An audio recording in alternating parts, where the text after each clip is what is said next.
Hello friends, movies all অ্যাবাউটে আপনাদের স্বাগত। Wash level 2 এর ট্রেলার ড্রপ করা হয়েছে। ট্রেলারটা লাগলো কেমন? 2023 সালে রিলিজ করেছিল গুজরাটি মুভি ওয়াশ, যার হিন্দি রিমেক শয়তান। মুখ্য ভূমিকায় আর মাধবন। শয়তান আর ওয়াশের গল্প কিন্তু সেম, শুধু এন্ডিংটা একটু আলাদা। ওয়াশ ডার্ক নোটে শেষ হয় আর শয়তান অলমোস্ট হ্যাপি এন্ডিং। যারা দুটো মুভির কোনোটাই দেখেননি তাদের জন্য গল্পটা একটু বলি। একটা লোক বা বলা যায় একজন তান্ত্রিক কিছু মেয়েকে বশ করে একটা পাণ্ডব বর্জিত জায়গায় এনে রাখে নিজের একটা বৃহৎ উদ্দেশ্য সাধনের জন্য। যদিও তার সেই উদ্দেশ্য পূরণ হয় না, কারণ নায়ক শেষ মুহূর্তে সেই তান্ত্রিককে ধরে ফেলে ও বন্দি বানিয়ে ফেলে। তো এই ছিল বেসিক স্টোরি লাইন।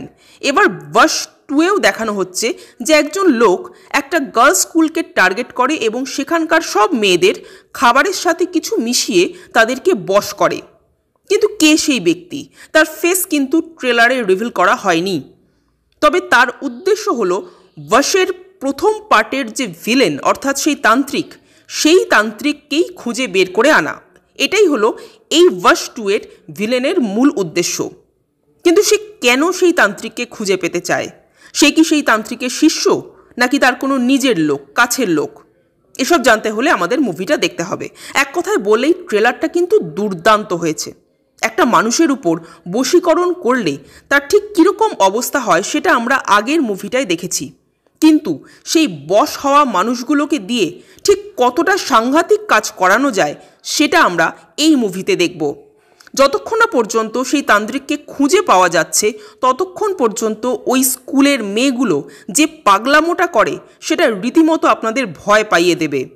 কখনো এরা স্কুলের ছাদ থেকে ঝাঁপ দিয়ে সুইসাইড করছে, কখনো নিজেদের হাতের শিরা কেটে ফেলছে, কখনো পেট্রোল পাম্প জ্বালিয়ে দিচ্ছে, আবার কখনো পাথর দিয়ে থেঁতলে কোনো মানুষকে মেরে ফেলছে। অর্থাৎ কার্যসিদ্ধির জন্য এমনভাবে তাদের বশ করা হয়েছে যে তারা হিংস্রতার চরম পর্যায়ে চলে গেছে। যারা ওয়াশ বা শয়তান আগে দেখেছেন তারা কিন্তু এই ট্রেলারটা রীতিমতো ফিল করতে পারবেন। ওয়াশ এর আগে সির্ফ গুজরাটি ভাষাতেই রিলিজ করেছিল, কিন্তু এবার ওয়াশ 2 কিন্তু হিন্দিতেও রিলিজ করছে। আর যেহেতু ওয়াশ 2 হিন্দিতে রিলিজ করছে, তাই শয়তান 2 আদৌ তৈরি হবে কিনা বা হলেও ঠিক কোন গল্প নিয়ে তৈরি হবে সেটার ব্যাপারে কিন্তু একটা প্রশ্নচিহ্ন থেকেই যাচ্ছে।